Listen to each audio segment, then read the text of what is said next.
Dirígeme ahora, Padre amado, para entregarle conocimiento y verdadera libertad espiritual a mis hermanos, a todos, especialmente a aquel que me escuche, porque ese es el mío, el que me escuche es el mío.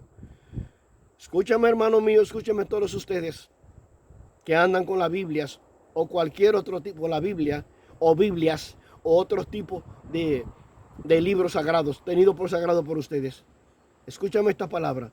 No existe mayor infierno, no hay mayor infierno sobre la tierra. Y no existe mayor infierno que la ceguera espiritual. Y no hay peor castigo sobre la tierra que el sentirse huérfano de Dios. Esas no son mis palabras, son palabras de Juan de Zebedeo en su último testamento. Juan de Zebedeo escribió su último y dramático testamento, donde se llama a sí mismo presbítero de Éfeso. Juan se llama a sí mismo uno no digno de haber acompañado a mi Señor en su predicación por la tierra. De tan mal que se sentía, sabiendo que Juan contribuyó a manipular el mensaje de su maestro. Él y sus discípulos, compañeros, discípulos, hermanos, contribuyeron a manipular el mensaje de Jesús, a maquillarlo, a editarlo, a su antojo, a los antojos de ellos. Y dejaron fuera el principal, la columna vertebral del mensaje universal de nuestro Señor, lo dejaron fuera. El verdadero mensaje por el cual Él murió, sufrió, lo traicionaron, lo torturaron y murió horrible y cruelmente. Por el mensaje de Jesús, lo dejaron fuera en la maquillada, en la edición que hicieron. Los discípulos de Jesucristo no escribieron su mensaje en la Biblia, escribieron sus mensajes editados y plagados de judaísmo. Juan lo está diciendo en ese libro. Juan nos lo está mostrando en ese libro, en su último testamento. El auténtico y legítimo mensaje de nuestro Señor, la columna vertebral, es que Dios es el Padre de todos los hombres, sin excepción, aún de los hacedores de iniquidad. ¿Qué te quiero decir con eso? Todos los feligreses de todas las iglesias, de todas, desde la más precaria, podríamos decir, o más pobre, hasta la más solvente y rica y famosa. Todos los feligreses, todos los integrantes de la iglesia son nuestros hermanos, son nuestros prójimos. El testamento de San Juan es un documento entregado. Fue entregado primero a la iglesia lo rechazó. Y quiero decirte, ninguna iglesia lo recibe. Pues el testamento de San Juan acabaría con el desastre actual de la palabra, especialmente dentro de las filas e iglesias de mis hermanos evangelistas. Ellos son los más afectados. Ellos son los más afectados. El testamento de San Juan acabaría con ese negocio, acabaría con esos chantajes y acabaría verdaderamente con ese desastre de barbaridad, propiciado más bien por Pablo. Pablo es el responsable de eso. Juan lo está diciendo en su libro. Yo no estoy inventando palabras acá. Pablo es quien escribe Pablo es quien escribe en la Biblia que tú solo tienes que aceptar a Jesucristo como tu Señor y Salvador. Y hoy día la gente así levanta las manos. La sangre de Cristo tiene poder. Acepto a Jesucristo como mi Señor y Salvador. Y va y se bautizan. Y tú lo ves a un año. Tiene un año de bautizado, 1 año y 2 meses. Y ya tiene una iglesia. Y ya está predicando el evangelio como a él le salga. ¿Por qué? Porque Pablo lo dijo así en la Biblia. Pablo lo tiene escrito así en la Biblia. Pablo tiene escrito literalmente: acepta a Jesucristo como tu Señor y Salvador. Bautízate y ya puedes ir a pregonar el evangelio como a ti te salga. No hay mayor infierno sobre la tierra que la ceguera espiritual. Escúchame, hermanos míos, y vea la Biblia directamente. Lee Lucas capítulo 4 del 16 al 30. En los tiempos de nuestro Señor Jesucristo, Juan lo está diciendo en este libro literalmente. Mira que yo no estoy inventando palabras. En los tiempos de nuestro Señor Jesucristo, los judíos le daban gracias a Dios 3 veces.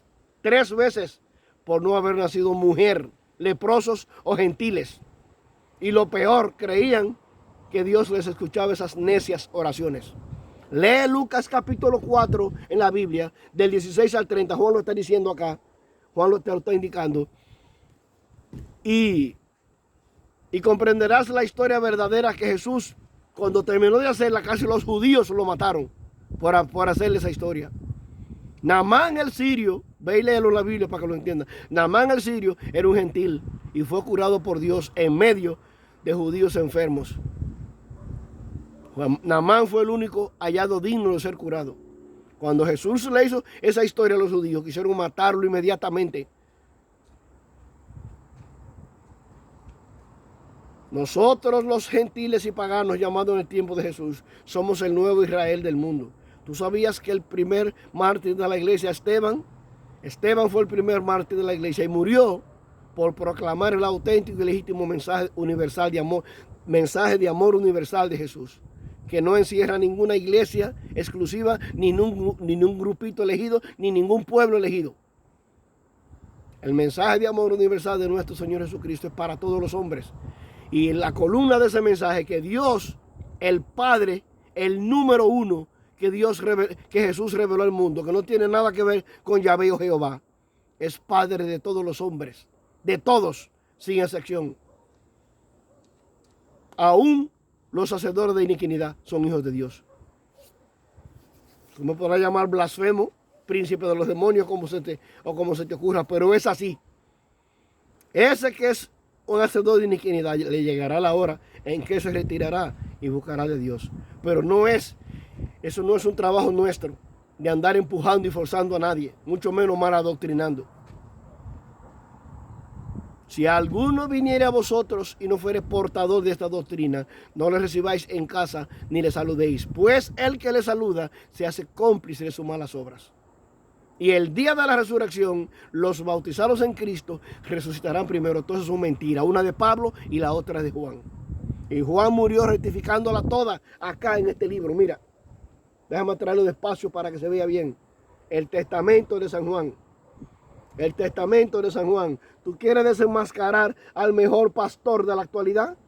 El mejor pastor, aquel que presume de conocer el pueblo judío en el cual vivió nuestro Señor. Menciona ese libro para que tú veas que inmediatamente sale disparado por ahí. O pone la cara seria.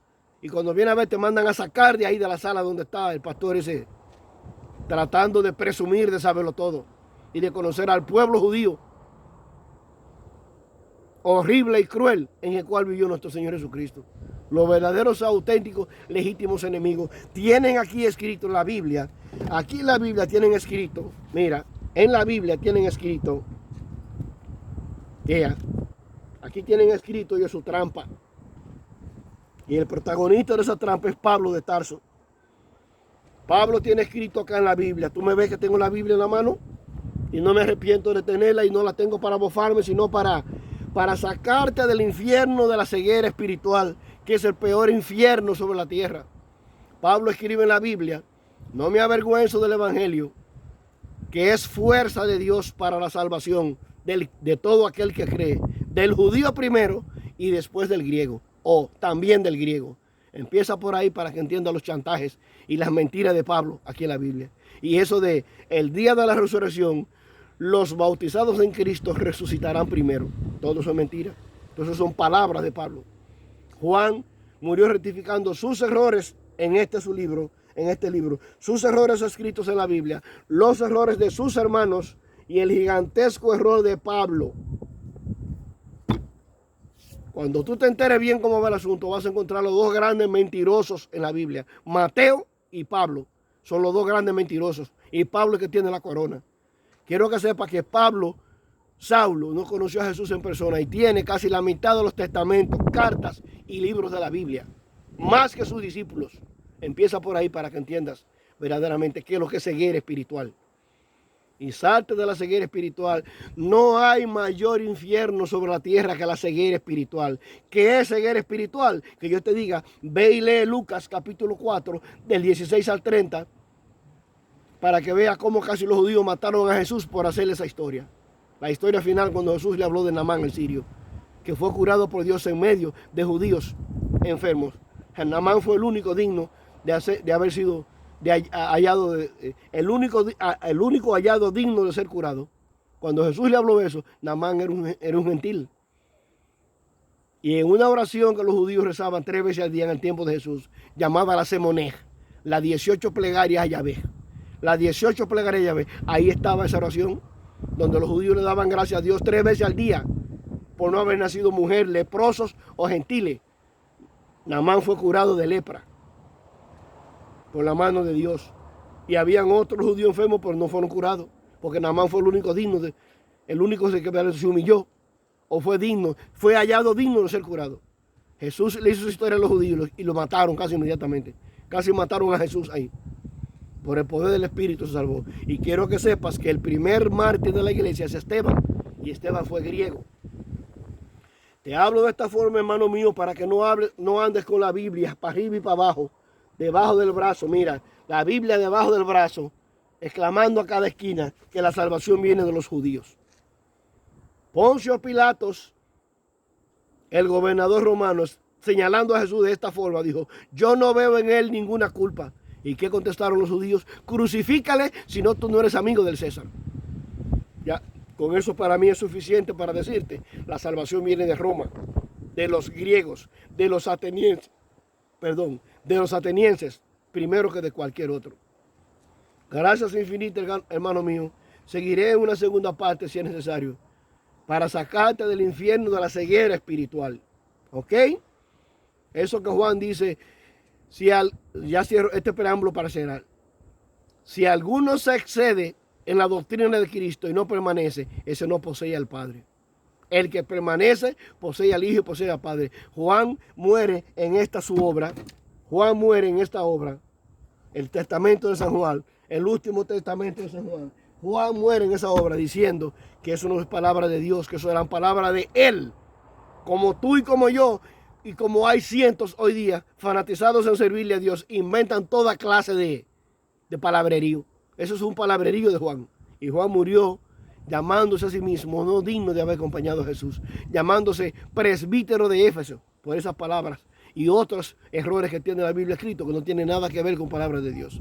Y murió Juan iluminado por el Espíritu. Aquí tiene verdaderas palabras de Dios. Lee este libro para que escuche la palabra, el Espíritu de verdad descendido en Pentecostés en tu interior decirte, para que lo escuche decirte, ahí tienes palabra de Dios en tus manos. Hermano mío, gracias infinitas, que el amor inmenso de nuestro Señor y Dios Padre y Dios Creador Jesucristo nos acompañe por toda la eternidad. Gracias infinitas. ¿Ok? Bendición.